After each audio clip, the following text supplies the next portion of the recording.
in a violent childhood. I'm sure some of you share that. In an unsafe environment, one adapts if you don't die of it. You can adapt in a number of ways, but you can become aggressive, which was my route to say no. There's a kind of weight that's both good and bad.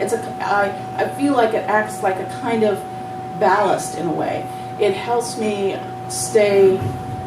Now I have both synesthesia and epilepsy, and so there's this edge that I feel like I always walk with respect to that.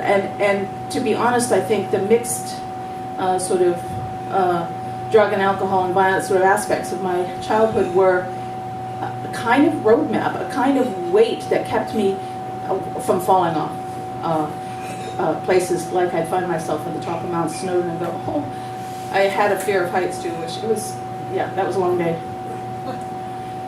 Fathers. Harboring felons, whiskey, and work. Your office at home and ashtray. I used to peek in through the cracked green baize doors, careful of your rages. The desk and floor littered with physics papers, argon dating diagrams, and photos. Hand-blown apparatus and awards. Yet nothing stopped the old inner-city Thames water from rivering drool down drunken, sleeping cheeks. Frack that. Fathers are much the same.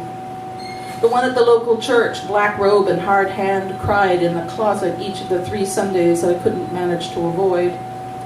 And much later, the father that married me the first time talked earnestly about our duties to each other in body as well as in spirit. Duty, he'd say. I got it. He thought the duty was going to be my issue. Something to do with asking could I legally keep my own name after I was married. 2 divorces later and 2 children surviving the transition from womb to earth. Those fathers, them popping up, then down over the horizon. My kids tell me I suck at choosing men. But the last one, that father taken on in a kind of adoption, a sort of modern-day Indian captivity narrative with me caught up, taken into family and him, one little sister deaf and permanently angry from her long-gone mother's crack habit. Does he learn even a smidge of ASL? Instead, he cries for all his relations. Me, I just cry for the one.